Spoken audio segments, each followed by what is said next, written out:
Right. Everything good, everything rolling, and I think we are live. Guys, welcome to a podcast hosted by myself, Reese McClanagan. I am an Olympic gymnast. If you're new here to the channel, I'm also a world champion on the pommel horse event.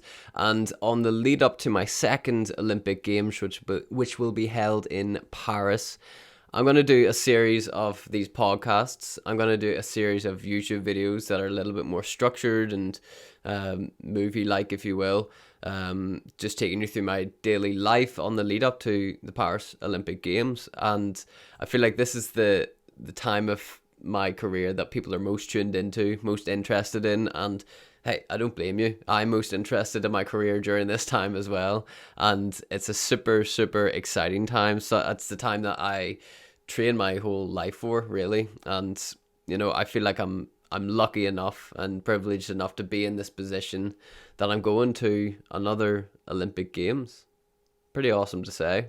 And I'm going to do everything in my power to enjoy everything, every single second of it. And as well as doing this content for you guys to enjoy, I'm also doing it for me to look back on in years to come.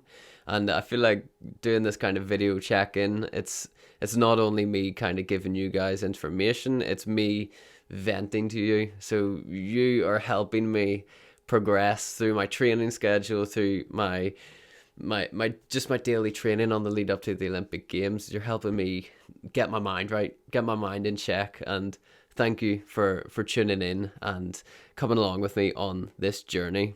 Our preparations have begun, and we started our preparations with focusing on our basic work. This is something that myself and my coach Luke have always had focus on throughout our career, and it's something that really shows in my gymnastics. I feel like it's that perfection of the basic skills that then translates into those more difficult skills. So I had like two solid weeks there of only doing basic skills, so not doing any of the skills in my routine even, but just doing the circles on each area of the pommel horse that make up those skills in a way. And it's been super helpful. It's been revisiting the basics that I've established in past years and perfecting them even further. And I'm even seeing it now that I'm going into my skill work that I started like last week at some point. I'm seeing it, those nice basics that I'm practicing translating into those skills. So it's really cool to see, and it shows that that specific work has worked. It's paid off already, and now we just need to maintain that focus and bring it into the ultimately the competition routine that you guys will be watching on the TV. So yeah, it's a really nice program, and it's eased me into it. A lot of the times, or sometimes I guess, the program just hits you right in the face, and it's all of a sudden 1 week you're doing just light skill work, having fun, learning some new skills, and then all of a sudden it's like bam, you're doing 2 routines, 3 routines a day. This program isn't really like that because we've taken such a large block of our year to ease our way into it. So I believe the program started roughly 10 weeks out of competition. So it's really nice, and it means that my body can adjust a little bit more to that as well. So it's not so much of a shock to me. But I believe we're about 6.5 weeks out of leaving now. So that's super exciting. And we're in a good spot as well. It's nice to think we're over 6 weeks out of the preparation phase for this competition before we leave, and at this stage I'm injury free. My body is feeling really healthy, and I have physio treatment twice per week, and I always have very little to report back to my physio, and that's a good thing, believe me. And it's mostly just maintenance work that I get when I do physio treatment now. So it's really nice to be in that position, and it's a position that I feel like throughout the years my coach and I have worked very hard on doing, and learning more and more about my body and how it works in different scenarios. So what Luke does is he looks at how I respond to his programming, and what I do is I look at how my body responds to the actual training each day, and I need to give honest feedback to Luke. So throughout my career I've told him like straight up, my shoulder is really sore today, or it's not that sore at all. And we always record any injuries that do arise. And luckily, I've had the privilege of working with like the doctors and physios within Sport Ireland to make sure that I'm just in top shape each competition. So as well as injury free, I'm like, my brain is good as well. What I mean by that is that, like, psychologically I feel happy.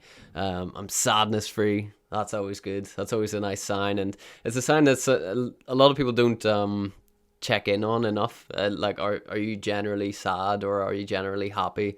I feel like it's good to assess that on a weekly basis or even a daily basis.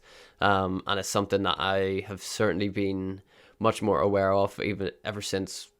Well, it was just before World Championships. If you've been following the YouTube channel, you've heard that I've been open about this, about how my mind wasn't in a great place going into World Championships, and that's just been a constant process throughout this entire year to try and get my mind in a good place, and I'm happy to say that it is. So it's nice for me to sit back and realize that, and hopefully continue that throughout.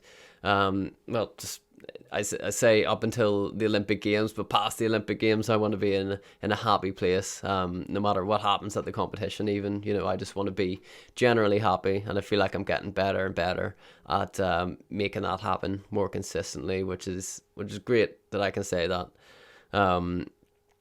So as we are growing closer to the Olympic Games, I thought it's interesting for you all to hear that from my point of view, media interest is really increasing. So what you'll see is, straight after the Olympic Games, from my point of view, after Tokyo, media interest just dies down, and then as it gets closer and closer, the media interest just ramps up again. And right now is when I'm getting most requests for interviews, for podcasts, like just right before the Olympic Games, and it's so obvious that is the case, that people are just using the Olympic Games as a platform to boost their channels, boost their podcasts, boost their I don't know, even BBC interviews and stuff. Like, they just happen a lot more often around this time. So what I need to do is just pick them very carefully. I'm not in a place where I'm just saying absolutely no, I'm not doing any interviews. That'll come a little bit closer to the time of the Olympic Games. But right now I'm picking very carefully which interviews or podcasts I do. And even since I'm doing this podcast, which is in the comfort of my home, I get the control of what I can talk about or can't talk about.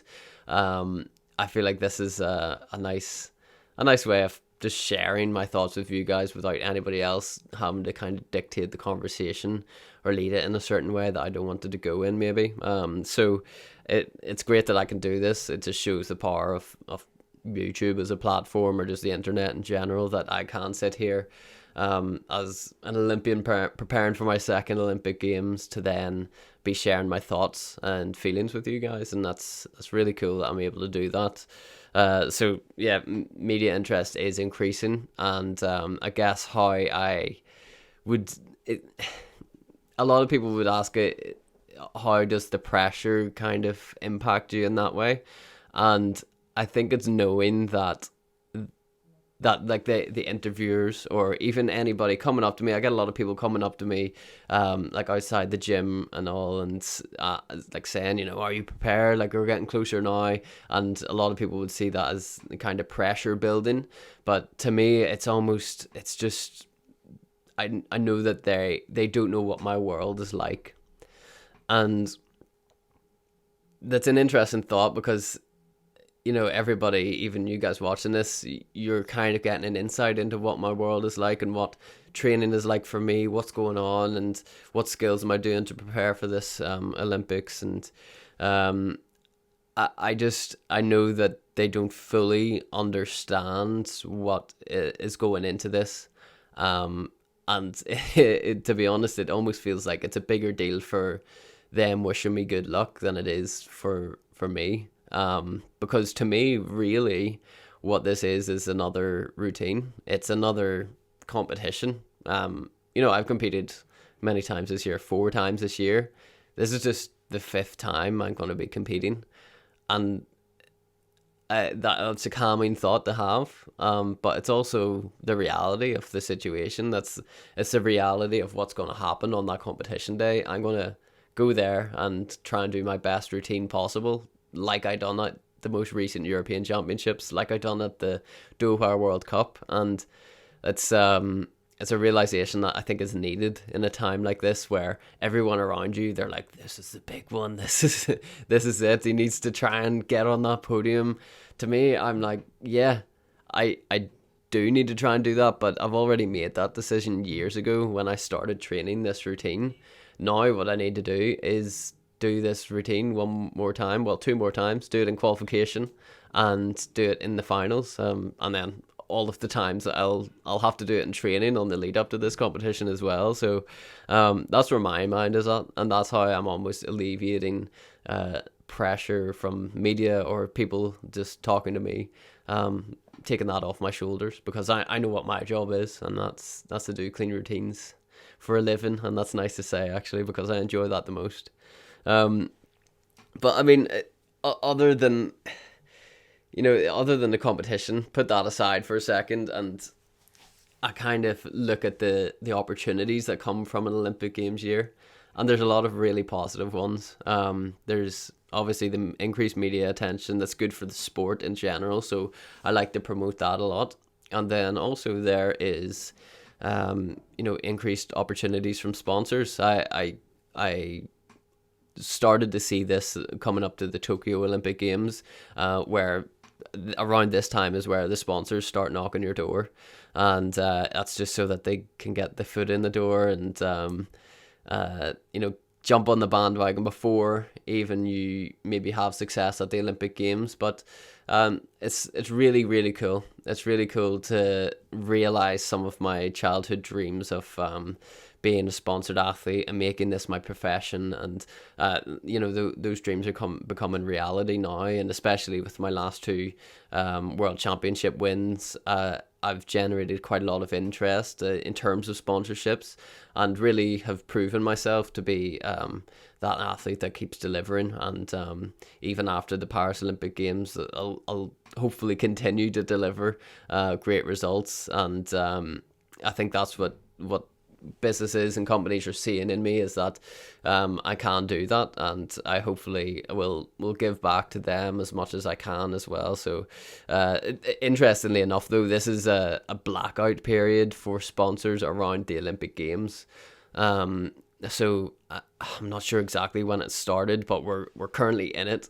So what you can't do is advertise like blankly a company that is in association with the Olympic Games, and you can't even associate the Olympic rings with a certain brand or whatever. So the rules are quite sticky around it, and it's actually a period where you'd see athletes advertising the least. What you'd see is a spike after that blackout period, which is like, I don't even know, like August sometime, August 13th, I think it maybe finishes. So then you'll see a lot of these Olympic athletes then thanking this sponsor or that sponsor, then after their maybe Olympic success or not, just even the fact that they supported them throughout the Olympic Games is enough for them to do a social media post or an advert or whatever. So yeah, there's that, and there's some exciting projects that I'm working on with different companies, and I'm excited for you guys to stick around and see that post Olympic Games. So